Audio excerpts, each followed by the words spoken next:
ఒక ఆడపిల్లగా సాటి ఆడపిల్లని నన్ను అబద్ధం చెప్పమంటున్నావు. నీకు సిగ్గనిపించట్లేదా భూమి?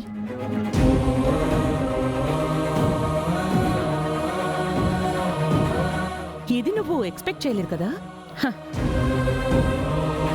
పాపం ఆ బాధను అనుభవించింది లిల్లీ. తప్పు చేసిన వాడికి శిక్ష పడాలి. ఇది మీ నాన్నే నాకు నేర్పించిన ధర్మసూత్రం. నీకు చేతనైతే ఇలాంటి వాళ్ళకి న్యాయం చేయాలని చూడు భూమి. నువ్వలా చేసావంటే పైనున్న మీ అమ్మ ఆత్మ కూడా శాంతిస్తుంది. లిల్లీ, ఇంకొక్కసారి ఆలోచించుకో. నీ మనశ్శాంతిని ప్రశ్నించు.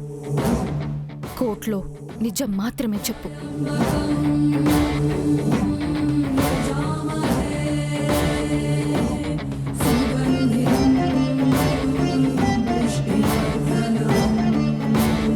చెప్తాను, నిజమే చెప్తాను. చెర్రీకి శిక్ష పడేలా చేస్తాను.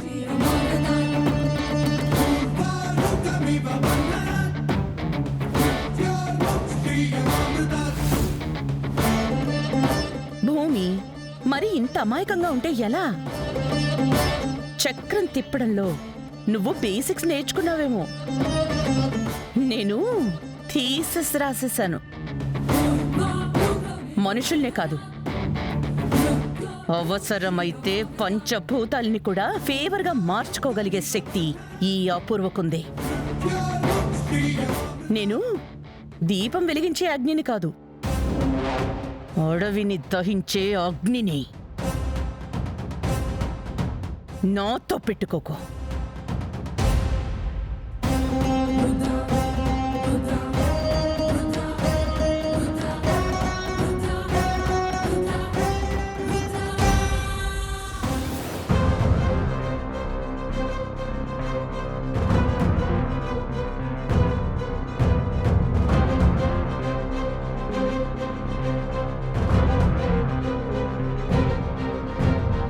యువర్ హానర్, బాధితురాలు లిల్లీని క్రాస్ ఎగ్జామినేషన్ చేయడానికి పర్మిషన్ అడుగుతున్నాను. ప్రొసీడ్.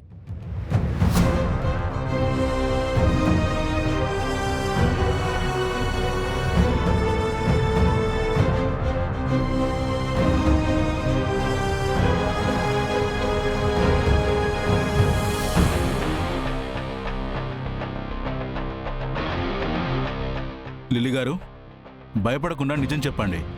ఆ రోజు ఏం జరిగింది?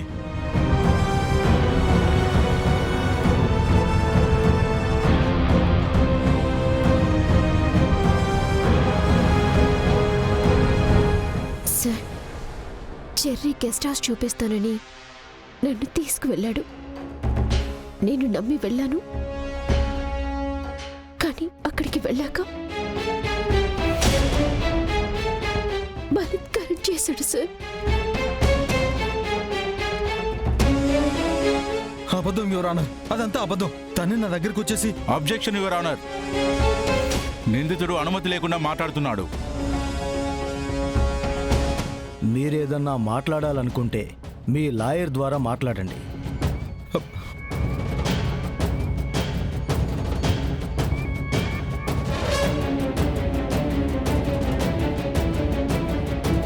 యువర్ ఆనర్, బాధితురాలు స్పష్టంగా చెబుతోంది నమ్మకంగా తీసుకెళ్లి అక్కడ ఆమె మీద బలవంతం చేశాడు అని.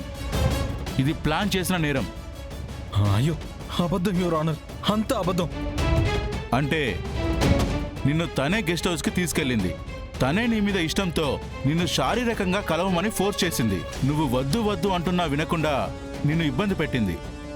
ఇబ్బంది పెట్టి చివరకు తనే అరిచింది. అవును, తనే అరిచింది.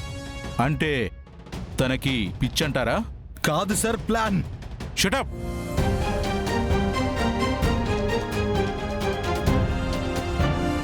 ఏ ఆడపిల్లైనా ఇలా కోర్టు ముందు నా మీద బలవంతం జరిగిందని పబ్లిక్గా చెప్పుకుంటుందా?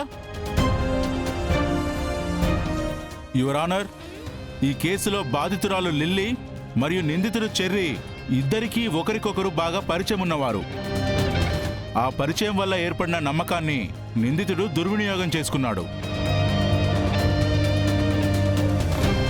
ఇప్పుడే కాదు యువర్ ఆనర్, బ్యాక్గ్రౌండ్లో నేను చేసిన ఎంక్వైరీలో కాలేజ్ డేస్లో కూడా చాలా మంది అమ్మాయిల్ని ఇతను ఫ్లర్ట్ చేశాడు. యువర్ ఆనర్, ఇదంతా అబద్ధం యువర్ ఆనర్. దయచేసి నా మాట వినండి ప్లీజ్.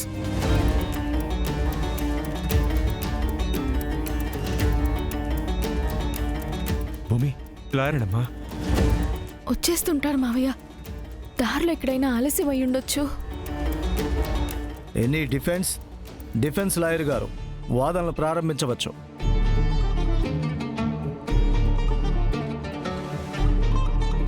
అమ్మా భూమి, లాయర్ ఎక్కడమ్మా? వస్తాడత్తయ్యా, ఈ టైంకి వచ్చేసి ఉండాలి. ఇంకా ఎందుకు రాలేదో? ఏంటి భూమి, లాయర్ కోసం చూస్తున్నావా?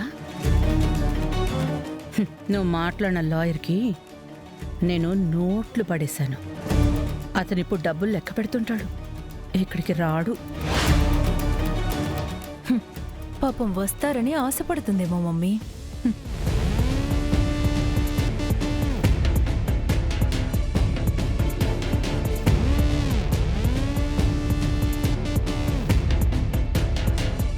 యువర్ ఆనర్, ఈ కేసులో నిందితుడు రెడ్ హ్యాండెడ్గా పట్టుబడ్డాక ఏ లాయర్ కూడా ఈ కేసును తీసుకోరు.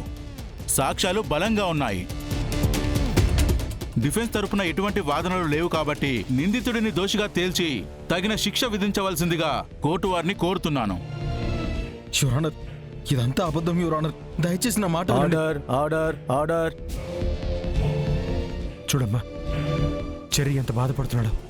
వాడి బాధని అందరూ ఆవేశం అనుకుంటున్నారు, కానీ ఆ బాధను ఎవరూ అర్థం చేసుకోవట్లేదు. లేదు మావయ్య, న్యాయస్థానంలో న్యాయదేవత కళ్ళకి గంతలు కట్టచ్చేమో కానీ దేవుడి కళ్ళకు కాదు. దేవుడు నిజాయితీగా ఉన్నవాళ్ళని ఎప్పుడూ వదిలిపెట్టడు. ఖచ్చితంగా మనకి హెల్ప్ చేస్తాడు. ఎవరి దేవుడు? ఇంకెక్కడి దేవుడు? అదిగో ఆ లాయర్ గారేమో వాడు తప్పు చేశాడు, శిక్ష వేయండి అని చెప్తున్నాడు. జడ్జి గారేమో చెర్రీకి ఏం శిక్ష వేయాలా అని రాసుకుంటున్నారు. ఇంకెప్పుడు వస్తాడు భూమి దేవుడు? ఎక్కడి నుంచి వస్తాడు? చేసిన నేరం ఒప్పుకోకుండా అలా ఆవేశపడితే దేవుడు మాత్రం ఎందుకు కాపాడతాడు? మనకి ఎమోషన్ ఉంటే సరిపోదు, ఆ ఎమోషన్కు అర్థం ఉండాలి. పోన్లే మమ్మీ, వీళ్ళు కన్నీళ్లు చూసైనా దేవుడు కరుణిస్తాడని ప్రయత్నిస్తున్నారేమో. ఏమో. ప్రాసిక్యూషన్ వారు సమర్పించిన సాక్ష్యాధారాలు, నిందితుడిపై ఉన్న ఆరోపణలు స్పష్టంగా ఉన్నందున నిందితుడు చెర్రీ చేసిన నేరాన్ని పరిగణలోకి తీసుకుంటూ అతనిని దోషిగా తేలుస్తూ నిందితుడికి 10 సంవత్సరాలు. ఆగండి మై లార్డ్. డిఫెన్స్ లాయర్ ఉన్నారు యువర్ ఆనర్. ఆగండి.